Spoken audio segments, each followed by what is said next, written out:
So I thought I'd make a quick video of my home brew setup since pretty much learned everything I know about home brewing on YouTube. So I built this wooden stand, and people always wondered about if wood would be safe with those propane burners, but I'll show you what I did to make it safe. But it's 72 inches long and about 20 inches deep, and what it does is it holds two of my propane burners. So these were existing burners that I already had, and I needed to make a system that could reuse those. So this, you can kind of see, this is an open bay right here that holds that 20-gallon Bayou Classic brew pot that I use as my hot liquor tank. And what I did to kind of reinforce it so that you know, when the burn is going full bore, that it's not really affecting the wood, is these are you can find these at your hardware store. Basically, it's like an air conditioning pad. I think it's rated up to about 300, 400 degrees. So it's worked fine. I brewed on this thing probably 6-8 times now. Now, what will happen though is the first time I brewed this, I accidentally had this hot liquor tank little forward, and it was actually resting on this pad right here, so it kind of ate away at that foam. But other than that, it kept the heat away from the wood and never had any problems with that.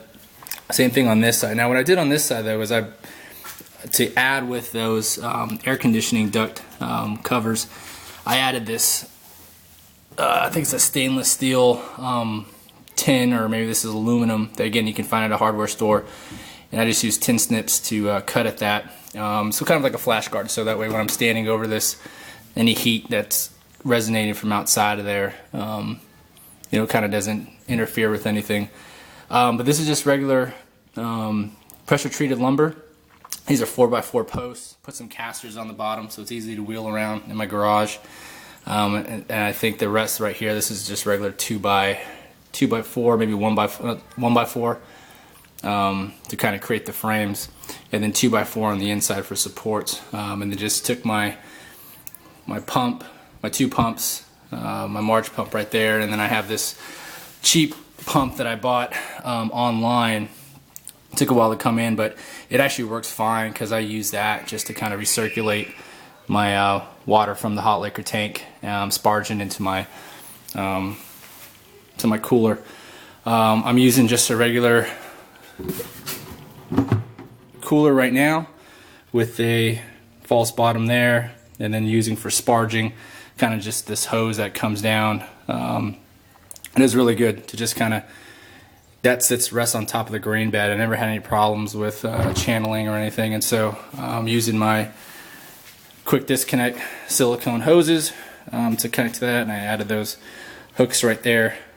Because with the Boilermaker pots, you can't really rest the lid on those handles right there like some of those other ones. So what I'm actually going to be doing now is we're getting our basement finished, and I'm going to be upgrading to a electric brewery. So just ordered the panel.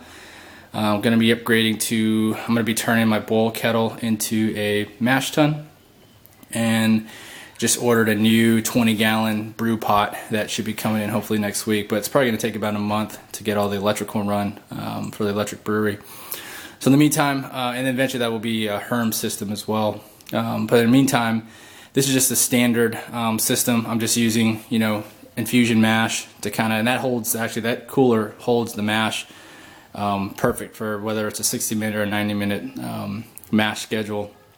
And then using a just regular sparging. I used to batch sparge, but then when I added that second pump there, now I'm vorloffing for a couple of minutes, and then go ahead and sparging with the from the hot liquor tank. So, but yeah, I just wanted to kind of show this. It's really easy to put something like this together instead of spending a ton of money on a metal system.